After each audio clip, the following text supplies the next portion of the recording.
Hello दोस्तों, कैसे हैं आप लोग। हम आशा करते हैं आप लोग बहुत अच्छे होंगे। तो कल बीपी ही बस जांचे थे तो ज़्यादा कुछ तो रियांश को क्या हुआ है पता नहीं लग पाए थे। पर जब डॉक्टर ने ब्लड ली, रियांश की ब्लड ली सैंपल के लिए यानी टेस्ट के लिए, तो फिर ब्लड जांच में दी और रियांश का दोस्तों ब्लड पेशाब दोनों जांच हुए और उसका रिपोर्ट अभी नहीं आए थे। 2-3 घंटे बाद रिपोर्ट मिलते हैं। और आयंस का छाती का एक्सरे भी हुए तो सर्दी ज़्यादा होने का कारण से दोस्तों खांस भी रहे थे ज़्यादा और उसे सांस लेने में भी कुछ प्रॉब्लम आ रहे थे। इसी के कारण से जब रिपोर्ट आए तो डॉक्टर ऐसे बता रहे थे। और 2 ही 3 दिन दोस्तों बुखार लगे हुए थे, क्योंकि फ़िलहाल ही में हम गाँव का दवाई पिलाए ही थे रियांश को।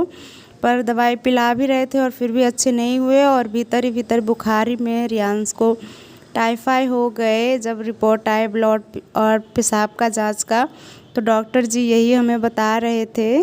और इसी का कारण से दोस्तों अचानक से बहुत ज़्यादा तबीयत बिगड़ गए बच्चों का, क्योंकि गांव का दवाई पिला दी और अच्छे नहीं हुए, भीतर ही भीतर कुछ ज़्यादा हो गए। इसके कारण तो रिपोर्ट आए, सभी चीज़ डॉक्टर ने अच्छे से देखे, चेक किए रियांश का, सभी अच्छे से रिपोर्ट आ गए। सभी चीज़ देखने के बाद उस अनुसार दोस्तों दवाई भी अभी चला रहे हैं और 1-2 इंजेक्शन भी बोले हैं सुबह शाम।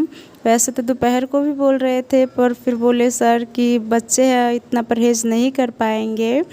तो अभी दोस्तों 2 ही टाइम इसे इंजेक्शन लगेंगे यानी सुई लगेंगे 2 टाइम। हर टाइम दोस्तों रियांश को ऑक्सीजन मास्क लगेंगे ताकि उसको बहुत ज़्यादा खांसी हो रहे हैं वो खांसी ना हो और सांस लेने में प्रॉब्लम ना हो, इसीलिए तो ये दवाई सब दोस्तों अभी दिए हैं। पर देखो क्या होते हैं, क्योंकि अभी तो उतने सुधार नहीं है, क्योंकि जिस रात को हम आए थे तो उसके सुबह से जांच उच हुए 2-3 बजे के बाद से दोस्तों दवाई चला रहे हैं डॉक्टर। जब सभी जांच अच्छे से हो गए तब से दवाई चल रहे हैं। तो अभी कुछ कहा नहीं जा सकते हैं रियांश के बारे में, तो अभी दवाई पिला करके देखते हैं और सुई सब भी लग रहे हैं सभी चीज़। तो कितने दिनों में दोस्तों अच्छे हो जाते हैं अभी तो हम नहीं कुछ कह सकते हैं। पर यहाँ पर रियांश जब भी आंखें खोलते हैं या कुछ बोलते हैं तो बस यही बोलते हैं कि हमें यहाँ पर नहीं रहना है, घर पे जाना है, क्योंकि सुई सब और सभी चीज़ को हॉस्पिटल को देख रहे हैं तो बहुत ज़्यादा रो रहे हैं, बस घर जाने की बातें कर रहे हैं। तो रियांश को हॉस्पिटल में रखना बहुत मुश्किल है, क्योंकि हम रखते हैं थोड़ी देर फिर मम्मी रखती है, और जब भी दोस्तों सुई देने का टाइम आते हैं और दवा देने का टाइम आते हैं तो बहुत ज़्यादा रोने लगते हैं।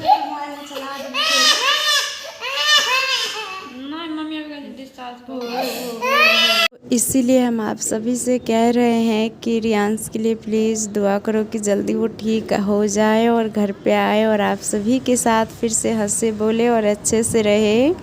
तो अभी सिस्टर आई थी तो सुई लगाई और फिर कुछ ही देर में बोले हैं ऑक्सीजन मास्क दो होते हैं दोस्तों, भाप जिसे बोलते हैं हम सब के यहाँ पर, वो भाप लगाएंगे ताकि सांस लेने में अच्छे हो और कोई दिक्कत ना हो, रात को अच्छे से सो भी पाए, क्योंकि अभी सोते भी नहीं है क्योंकि उसे सांस लेने में प्रॉब्लम होते हैं इसीलिए।